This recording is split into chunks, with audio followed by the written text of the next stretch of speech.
Today we're here with Ashley Brickner, pencil artist and gallery owner. Hi, Ashley. Hi, Lisa. Thanks for having me on your camera today. Thank you for joining me. So just wanted to ask some questions today about how you got started. So if you can tell us a little bit about your background. Sure. Well, I went to University of South Carolina, go Cox. I don't mean to offend any Clemson fans around, but that is my school I went to. When I got out of school, I worked for a radio station and sold advertising, and then I worked for a bank for 7 years. So my background was in sales and corporate for a long time. While I was doing all these things, I was still drawing, because drawing was my thing, my passion, my hobby. And I would draw people's friends and children at the places I worked at.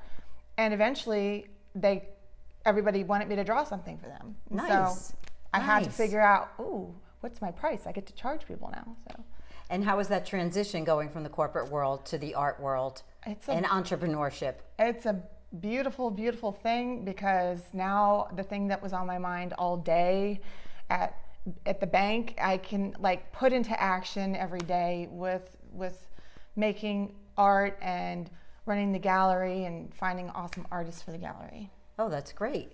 Okay, so running the gallery, what was the step to opening the gallery? What led you to that? What led me to it is because I'm commission only artist, which means I don't have a bunch of artwork already done that people can just say, oh, I want to take that home and that home. Because I don't have that, I needed a place where I could actually display my samples. It's not original, it's prints of originals, kind of like this picture here, which I brought to show everybody, because actually this lovely lady commissioned me to draw it. That's our kitty Diesel. Yes, and this is actually a print of the original, because the original's in Lisa's home, and I show everybody the print to let them know I can do stuff like this for you. Mm-hmm. So, my husband loved it. It was a birthday present. Oh, I'm so happy. He absolutely loved that. Yeah, so that's why I opened it, because I had no home, and I needed a home, and so it's grown into a lot more than that. Mm-hmm. So how do you find the opportunities for people in your gallery? How do you find them, and how do you find your opportunities? It's kind of a two-way street. I'm looking for people that really want to talk about the gallery as if it's their own, but respect everybody else in here and the foundation we've built. So I'm always looking for artists that are talented, but also just nice people that can represent me when I'm not here. I completely understand that. Yeah. Okay. Yeah. And then, so how do you, how has the gallery helped in your artwork? Well, I get to show off my work, which is something that I had to carry around one of these books in my purse every day to pull it out and say, hey, look what I do. And I still do that. But now I have somewhere to say, well, why don't you come to my gallery and take a look at some more stuff on the walls? So I have kind of a place to invite people now. Nice. Yeah. Nice. And so, and how are you balancing that business artist kind of? I know it's kind of an odd thing for an artist to be a business person. So what I tell people is I truly am, the art part of me is a gift, and the entrepreneur part of me is like a passion. So it's like, I'm truly like half and half. I'm like split in half, split in two, because I love the business part, but the artist part in me just comes out. So I feel like I have the best job in the universe. So Nice.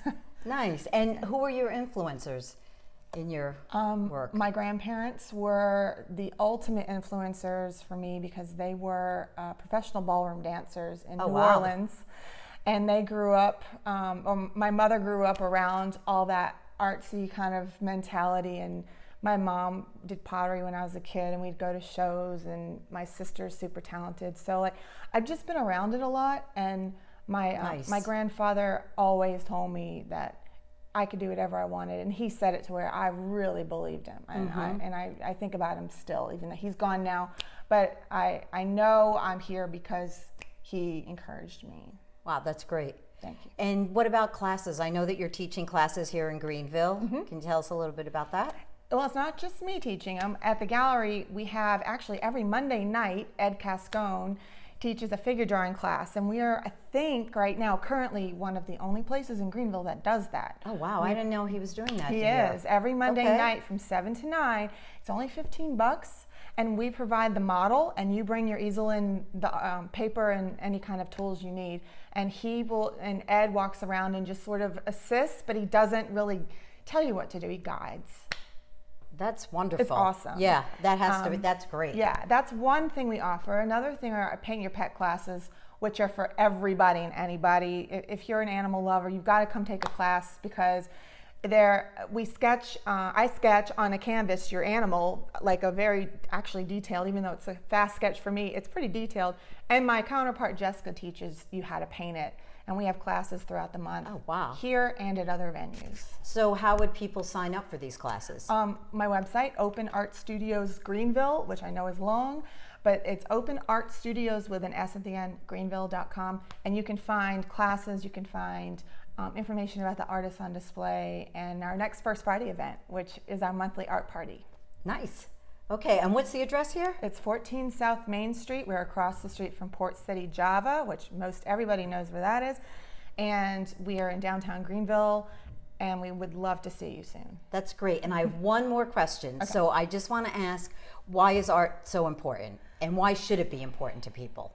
Art is a way for creative people to let things out, and I think it's important to have a balance in life. So you got to go out and make the money somehow, but you also have to let your heart and your emotions sometimes breathe. And that's, I think, the main thing is everybody needs an outlet. Everybody does, and this is my outlet and many people's outlets. So it's important. Well, thank you so much for sharing today, Thank Ashley. you, Lisa. And hopefully we're going to see more people down here at the gallery taking classes, and especially on our first night art crawl. Yes, First Friday. Yep. First Friday art crawl. Yes. Thank you. Thank you. Bye. Bye-bye.